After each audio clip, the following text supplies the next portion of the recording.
Okay, so we're going to be replacing the power steering mount bushes which have failed the inspection. That's this. If you get in there and have a look in there, the mount bushes are located inside of this mount here. That's your power steering rack in there. Pinion comes down to your ball joint. So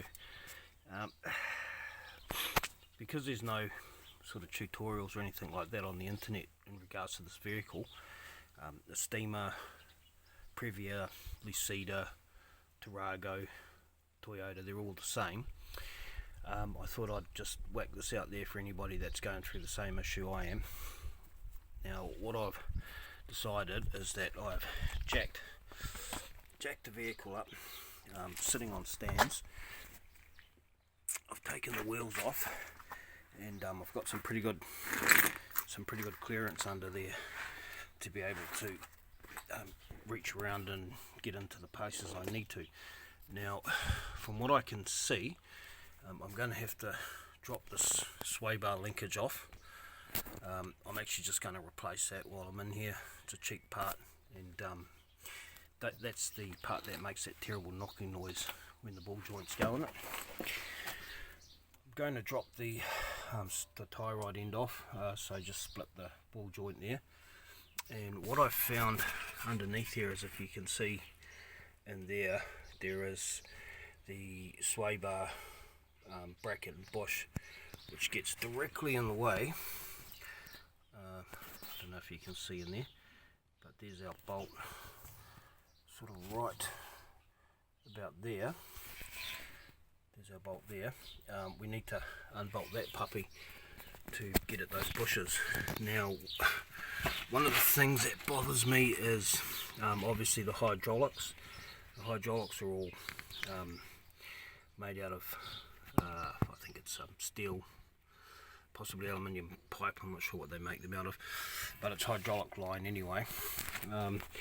So I'm kind of hoping that once I drop all these parts, get that bolt out. I've got the bolt out on the other side. I thought I'd start doing the video on this side. I'm kind of hoping that I'll be able to just pry the steering rack up. The steering column is another part that worries me, but we'll see when we get to that. So yeah, process I'm doing is dropping the sway bar linkage, dropping the tie rod end, or pulling tie rod end off, freeing up the steering rack in there, undoing the sway bar bush and bracket, and getting at that bolt. So I'll take you around the other side and you can see what I've done.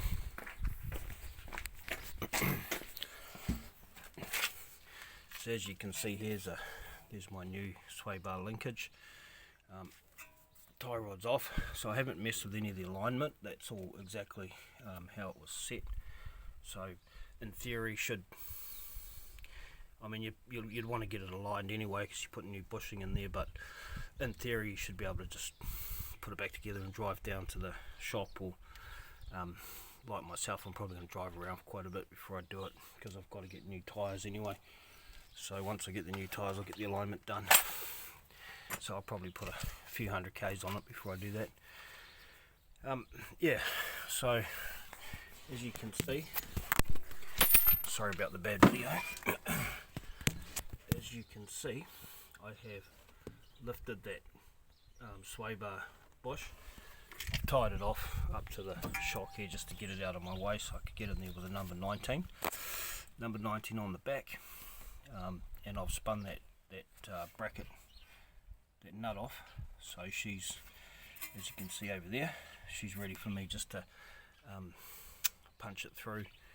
And then once I get the other side off, I'll see if I can get some movement. I'm going to need a significant amount of movement, which is a bit of a worry. I'm not that confident. Bit of a trick for new players. And when you've got these dirty road worn nuts and bolts are covered in shit. Now what I find with these is, if you give them a bit of a wire brush, clean them off, get as much of the crud and dirt out of there as you can before you start wrenching on it. I use, this is New Zealand Australian product, it's basically WD-40. Wash the crap out with it, and helps it lube up when you get the nut off. So it's quite important to do this, especially with your older nuts and bolts that are road worn, because you've got rust and dirt and crap in there. Once you start wrenching on it, you jam that in the thread, you can be in serious trouble, especially when you've got yourself a ball joint which spins with the nut, and it'll catch, and she will catch hard. So spend a little bit of time, do a bit of prep, make your life much easier.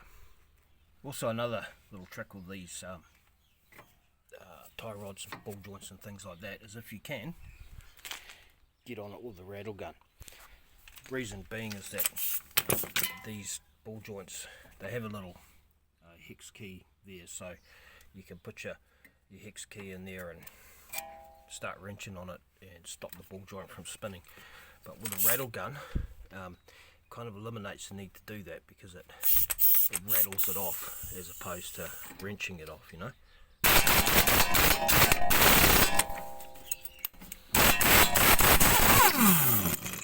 Just like that. Get yourself a rattle gun, whether it's a pneumatic one or DeWalt, Makita, whatever you want to use, Milwaukee, worth their weight in gold. Not good for doing bolts up, I've got to say. When you're doing mechanics, you're much better using sockets and wrenches when you're doing up vehicle bolts. Reason being is rattle guns can tend to jam in there and damage your threads, especially when you've got fine threads. Alright, another trick for new players. Stick your ball joint, just give it a tap.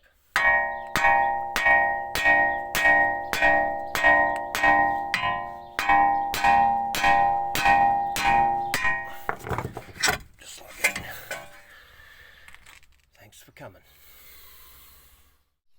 So safety first. As you can see, I've got my jack stands there.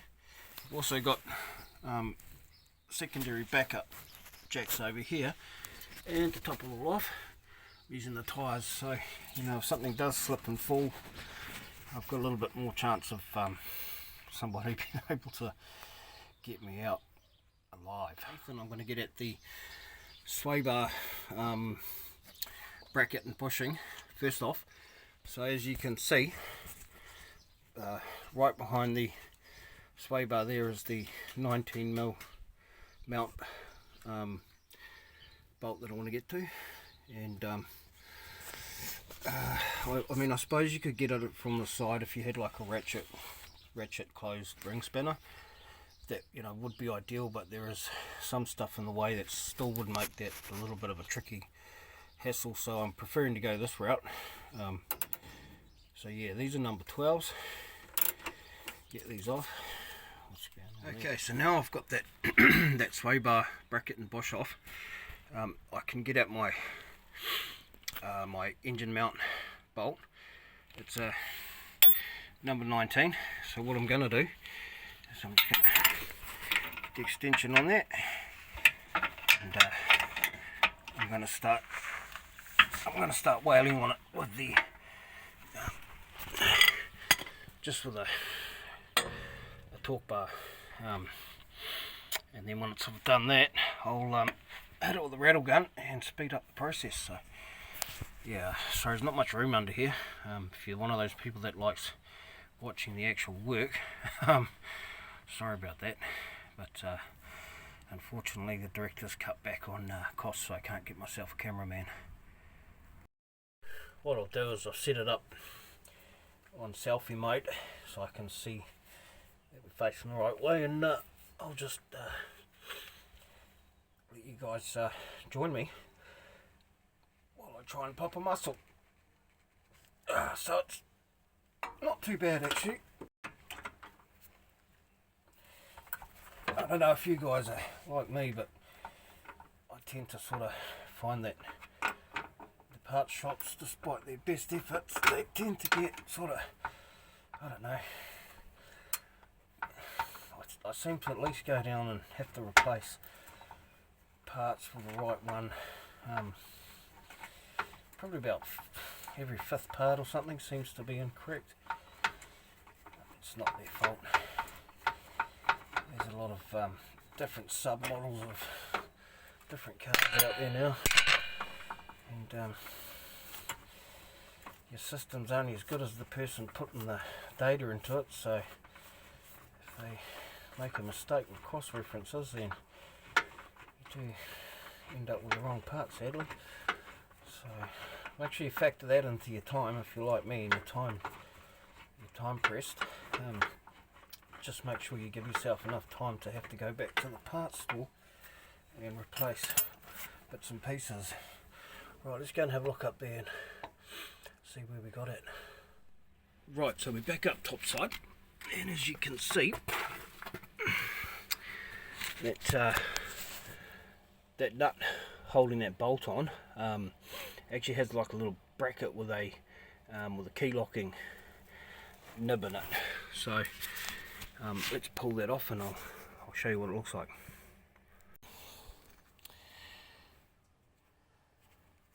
Just bolts into the bolt bolts into that goes on the mount, and that little nub, I know you car guys are probably going to give me a hard time about this, but I don't know what you call that. Let's call it some kind of key lock or something. Sits in a little hole and stops everything from moving. So once you get it loose, it was surprisingly easy to pull out. Now the next mission is going to be to knock that bolt out. So I'm thinking I'm just going to tap on that, push it through, and once I've got those out, I'll come back to you and let you know how much movement we've got in that power steering rack. Still not confident. Actually, just an update on that. As soon as I press stop, I just touched that bolt, and what do you know, Snow? It just pulled out like butter. So that's a real bonus, to be honest. And you got to love Japanese cars when they do things like that, because they do quite often throw up these little surprises where you think it's going to be a pain, but it turns out to be quite. So here we are all the way around the other side of the vehicle. Took me a while to get over here. Let me just see if that does the same as the other side. Oh yeah, beautiful, look at that, just pushed straight out. That's lovely jubbly, that is, I'll tell you right now. After the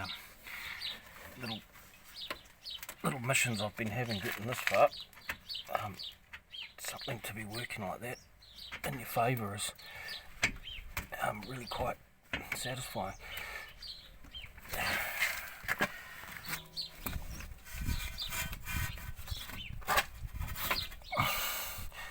Oh gosh, things I do for YouTube viewers. Trying to hold the camera and pull the bolt out at the same time, which is causing all kinds of muscle exertion I'm not used to. Okay, so give me 1 second, I'll pull that out and I'll come back. Okay, so that bolt's out. Kind of good news, I suppose. If you look at, let me get you in a better spot.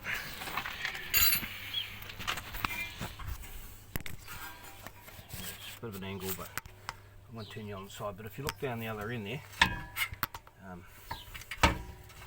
there's quite a bit of play. See that light coming through on the other side there on the mount, so she's almost clear. So this side, not so much movement. Only got about a 1/4 inch up and down there, but what I'm hoping is that I'll be able to lever it up and slide this end over enough. But as a minimum, I should be able to pull that other mount bush out and compare it to what I've got, and if it's wrong, then I can take it down the shop with a sample. So back in the tick. Well, it's I would say it's good news on the passenger side. So looks to me like I should be able to pop that mount out. sorry, that bush. I should be able to get the bushes out and compare it to my pack that I bought, and hopefully it's right, and we can get on our way. I think the other side, it's got a little bit of movement. I don't know if it's enough, to be honest. I'm probably going to have to pull something in there. Oh no, she looks like she might be free, so yeah, things are starting to look a bit rosier at my end, and hopefully this is helping you guys. If you've looked up this tutorial, I know it's not much of a tutorial, I'm not really a teacher, I'm really just sharing my experience, because it's not widely available on YouTube, so I'm anticipating that a few people will come and have a look. Got the same issue I have. Oh no, you've got play and you're steering, your mount bushes are gone, and what the hell does that mean? You go to the mechanic, he's going to charge you decent day's labour for this, and I don't know, around here they probably wouldn't give you any change out of $1,000, I wouldn't say. But the way I look at it is, you know, I'm getting paid to do this, because every dollar that I don't give to a mechanic is a dollar I'm paying myself. And it's a learning curve as well, and it's a know your vehicle thing. Ever since I had a mechanic nearly kill myself and my family when I was younger, by failing to do a bolt up in a upper suspension arm on one of my vehicles, and I drove, you know, several hundred kilometres in it with my young children in the back, and it wasn't until I was doing something with the back wheel, and by chance I saw that the bolt had nearly come out, which would have caused a control arm collapse in the rear of the vehicle, and at highway speeds that would have been probably fatal. I've never trusted mechanics ever again, because they're human and they do silly things and they make mistakes, but at the end of the day, if you do something silly and you make a mistake, and you know, it's on your own head, you just can't really, in my opinion, you just can't drive a vehicle without knowing what every nut and bolt in it is doing, especially the safety nuts. You know, I mean, these types of nut and bolts, you know, these are all important. Any of them fail, and you know, you've got yourself serious problems on the highway. Okay, so the bushes, that one's obviously shat, it's gone.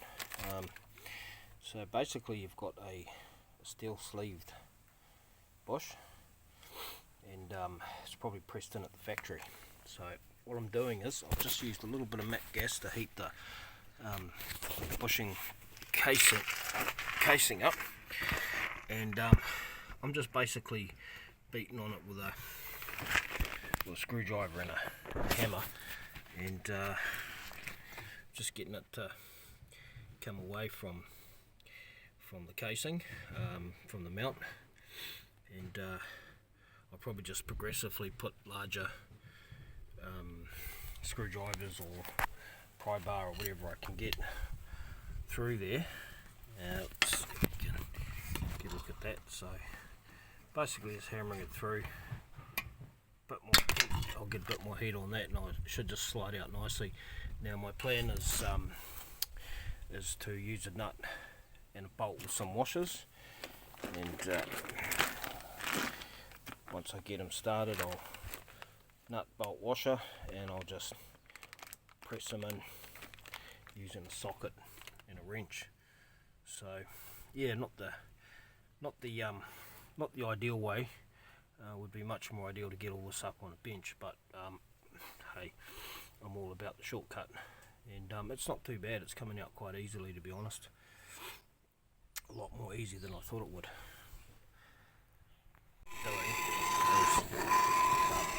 Just coming up underneath there, hitting the bottom of the bush bracket, and not going silly with it, but I'm just, you know, letting it heat, getting all that expansion happening, and it's definitely helping those bushes slide out, there's no doubt about it. I've cleaned it all up and they've got all the grease off, bit of degreaser, got all the yuck stuff off, so nothing's catching on fire, which is always a bonus when you're using fire around an engine. There we go, she's getting a bit smoky.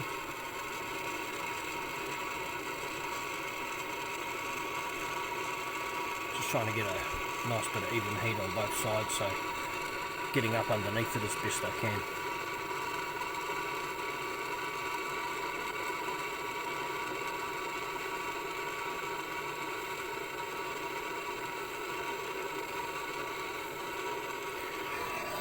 Find this sort of thing, you actually don't need a lot of heat. All you got to do is get the outside metal hotter than the inside metal, and then makes your life a bit easier. Just coming up underneath there, hitting the bottom of the bush bracket, and not going silly with it, but I'm just, you know, letting it heat, getting all that expansion happening, and it's definitely helping those bushes slide out, there's no doubt about it. I've cleaned it all up in there, got all the grease off, bit of degreaser, got all the yuck stuff off, so nothing's catching on fire, which is always a bonus when you're using fire around an engine. There we go, she's getting a bit smoky.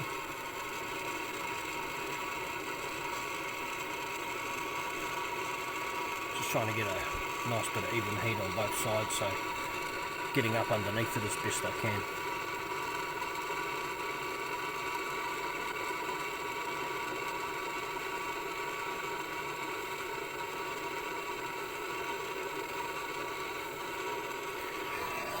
Find this sort of thing, you actually don't need a lot of heat. All you got to do is get the outside metal hotter than the inside metal, and then makes your life a bit easier. So I just used this screwdriver. It's got the nice square shaft on it, and I just progressively banged it through, and it's gave it a bit of heat, banged it through top and bottom, and she's got some nice movement now, so I'm expecting that thing just to pop right out of there any second now. Okay, there she goes. Where's that offending item? There it is. So yeah, took a little bit of whaling on it to start with, but she came, and wasn't as hard as I was anticipating with a pressed bush, pressed metal bush. Yeah, so it's doable. It's definitely doable while it's while the wreck is still sitting in the vehicle. So I've got one here where the guts have come out, the internals. So what I've gone and done is got my ball joint separator, my ball joint splitter, and I'm not sure if you can see that, but it's just punching in out nicely, so I might use that on the other side. That might be the go-to tool. So I'm just banging on it, like so, and yeah, as you can see, it's she's coming out nicely. So I may just use the old splitter on the other side, and yeah, it's all looking pretty positive, pretty darn positive. So that's actually may be the go-to tool. So I've done a little bit of squishing, but I'm pretty happy with the way that's come out. It's a really good little trick, that. So if you want to know how to get your steering rack mount bushes out of a Toyota Previa, Lucida, Estima, Tarago, not sure what they call them in the States, there you go, boom, ball joint spreader, get the splitter on it, split that puppy. Okay, so now for the driver's side. Now, in order to get the clearance I needed to pop that rack out of its mount, I had to unscrew this little boot down here under the dashboard. That's the steering column, like waterproofing sort of air, whatever you want to call it, boot. Steering column passes down through that booty down to the steering rack. So once I popped that off, it gave me quite a bit of play, and then I just got in under the rack there with a bar, and I just pried it up, and now it's sitting on top of its mounting bracket. So that should be enough clearance, and I'm just going to get on there and start wailing away with my ball joint splitter and get those little press bushes out. Then hopefully I can pull the new bushes in using a long bolt and some washers, a little bit of grease, and hopefully Bob's going to be our uncle. Okay, so that didn't work too well, so what I did was I pried the whole assembly out, the whole rack, and I put it in front of the mount bracket, and I started attacking it from underneath. Now I did give it a goodly bit of heat just to get it all nice and soft and get ourselves some play, and she's got started there, as you can see. Now the hardest part is getting it started, but once you do get it started, it actually comes quite easy. So I'll see if I can balance you there, and you can see what happens as I hit that square shafted screwdriver up the sides of the bushing, and then I'll probably get my ball joint splitter on it. Hopefully you don't fall down.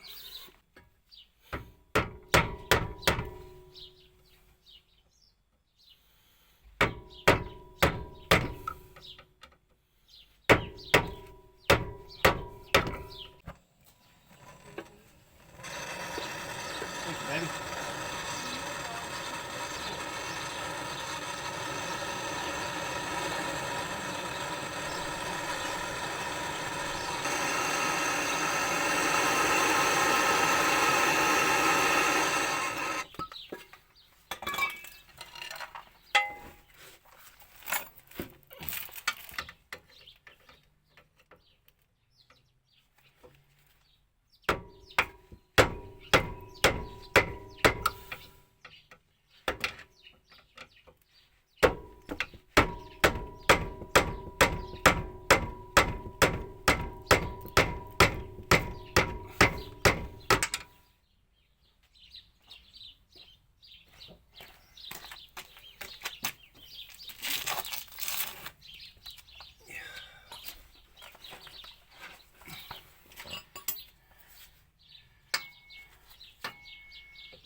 So yeah, I'll push this over, and I'm going to attack that one from the side, because I'll be stuffed if I'm going to try to do that again.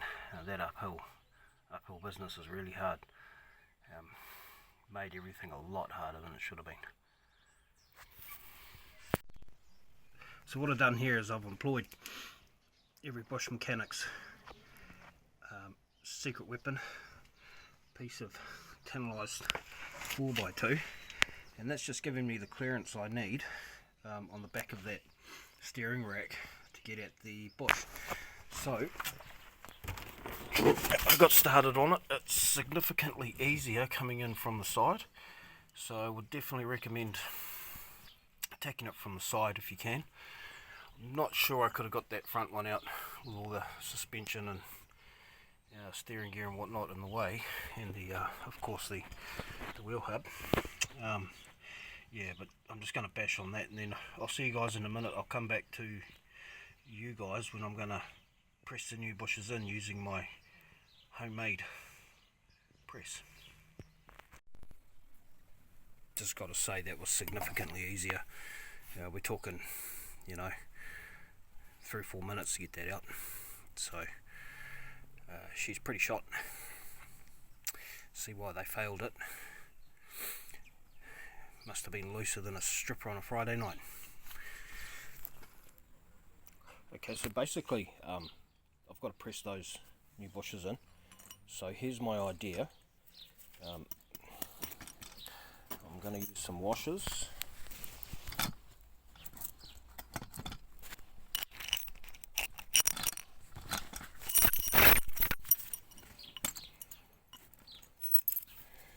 Bring that through one side of the mounting bracket, and put that on the other side, bring it through. It's extra long so that it can account for the space it's going to take when it starts, and obviously it's going to close up, excuse my finger, obviously as I wind it into its little living quarters, it's going to close up. Now there's a really important reason why we use galvanized construction grade equipment, hardware for this. No, there isn't really. It's just what I had lying around in the garage. So, or the garage, as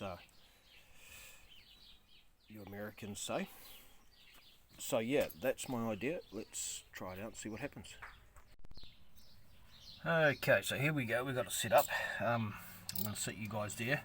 Sorry if it's a bad angle or it makes you sick or something. Sorry if you've been drinking and I'm making you feel a bit dizzy. But you know what they say, you shouldn't drink in YouTube.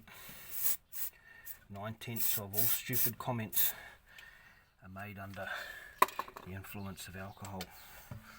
So, bit of lithium grease. Very important reason why we use lithium grease. No, there isn't really. It's just what I had lying around in the shed. But lithium grease, fun factoid, is actually really good for metal on metal. Okay, that's the wrong size crescent. Let me go get the right size and I'll be with you in a minute.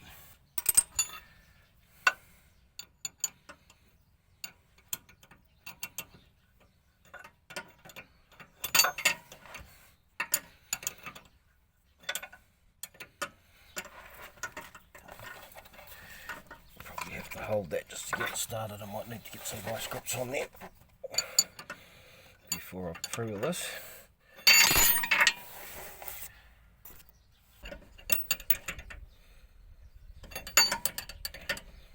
So this is going to be a very tedious process by the look of it, but a well worth it process. Patience is a virtue. And in this case, it's a virtue that's just going to save me about $1,000. Because I would say, if you took this into the shop, you're more than likely going to pull the whole rack out, put it on the press, which means they're probably going to spend another at at least 2 or 3 hours longer than I have. This is a day's work for sure. So what I was saying basically was there's a lot of compression on that rubber, so I'm going to have to go in quite far before I spin the bolt around. Once I've got them started, I'll spin them around and I'll come back to you. Turns out that was a bad idea, trying to bite off more than I could chew. So what I've done is I've gone for one at a time, so trying to pull in both of them at once was stupid, and I just cost myself a good half an hour and I've lost the daylight. But, it's working, so yeah, just one at a time is the way to roll. And, I guess the bonus of doing them one at a time is you can get a socket on them. So that's pulling up quite nicely. Yeah, so 3 more to go, and put the steering rack back in and then bolt it all up and home time. Whew. Okay, so definitely one at a time is the way to go. The hardest part about doing this has been doing just about everything upside down, and you really see why people invest big money into hoists, because when you're doing your own mechanics, having a hoist is definitely worth its weight in gold. And it's really hard when you're upside down trying to have a cigarette. Smoke's going in your eyes. You're trying to get the job done. You can't see what you're doing.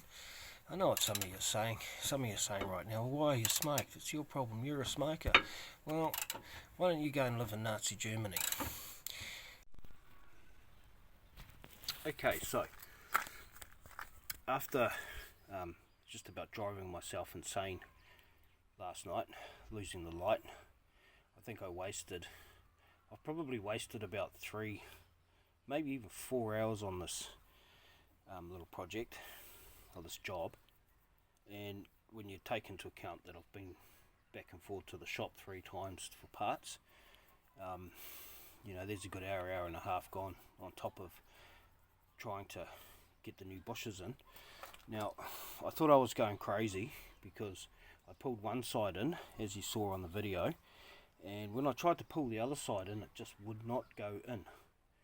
And you know, I stripped 2 bolts, and I had torque wrenches on it, I had pipes on it trying to pull it in. It just wouldn't do it. And I thought, you know, maybe there's a vacuum lock in there because of the rubber seals. I thought I was trying to compress air or something, and so I finally gave up on it and pulled the belligerent one out that wouldn't go in. And what do you know, Snow? Wouldn't you? You wouldn't think it. I mean, when you go down the parts store, all the dimensions line up. It's got the right diameters. It's got the right depth on the bushing seat. But what they don't account for is this little extra 2.5-3 mils poking out the end here. I don't know if you can see that. You see that? On the original, it doesn't poke out. It's flush. So as a result, what we end up with, let me get a little better thing for you. Hold on a second. What we actually end up with is quite a significant difference. So you imagine that times 2. One side pulled in nicely, the other side would not pull up, and it was jutting out twice that length. Which, I mean, you know, if you spread the distance out over both sides, may be acceptable to some people, but you'd have to pull the whole rack out and press it in so that you had equilibrium. And to me, it just wasn't right. So I pulled it out, went down the shop, and I got the cheapies, cheap and nasties, probably about $70 Kiwi cheaper to buy this kit. As you can see, it's pretty cheap and nasty though. I mean, it's going to pass inspection a couple of times, but what are the odds of me having to get back in here again, which I am not looking forward to. So I think next time I'm going to actually, I've wrecked that one, but you know, I think next time I'm in a hurry now. I've got to get this thing done, get it back down for inspection in the next sort of couple of hours. Next time I go in here, I'm going to cut that off. I'm going to cut that stupid thing off, and I'm going to make them fit properly so that we know that it goes back in the bracket. I didn't want to go through all the hassle of trying to equalise that gap. And to my mind, when you're talking about a bush which has got, you know, pressure coming back and forward like this on it, if it's not seated properly, you're going to get this kind of movement, and that's going to wear the bush out quicker. And it's quite funny because the guy down the shop said to me, oh, the Estima, yeah, those bushes are always going, we sell heaps of them for some reason. And I think I just discovered the reason, because I bet these mechanics are just putting these bushes in and they're not seating properly and they're not saying anything, and that is going to result in increased wear and a faster swap out time. So yeah, didn't want to do it, but I'm doing it. I'm putting the cheap ones in.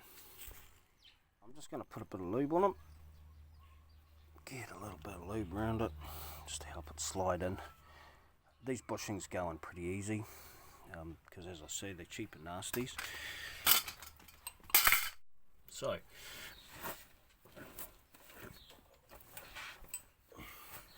much easier proposition.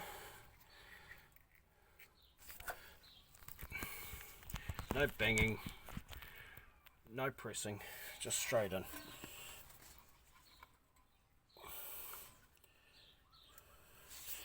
Now the way these ones work is the bushing itself doesn't have much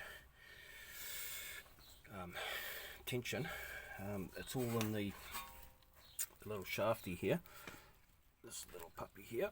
So when we put that in, that will expand the bushes, and that's what creates our nice tight seal which our unit works against. So there's a little bit of resistance. You can sort of go in about 3/4 by hand, I found.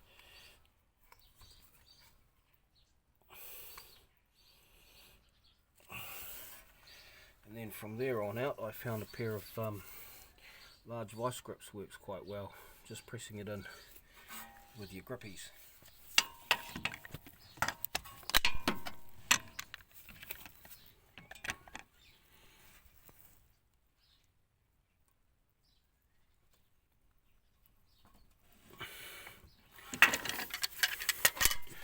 So that other side's popped out. I'm going to have to give that a bit of manual coercion.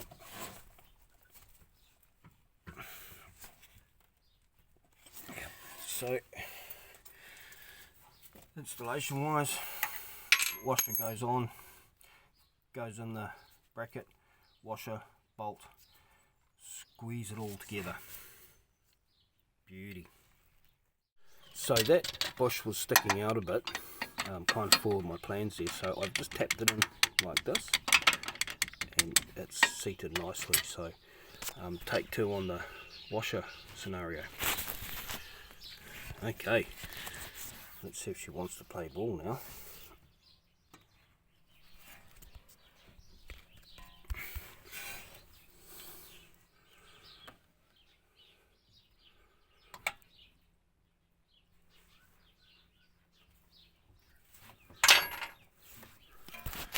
Okay, so with the back wash up, you can see her up there. Get your focus on.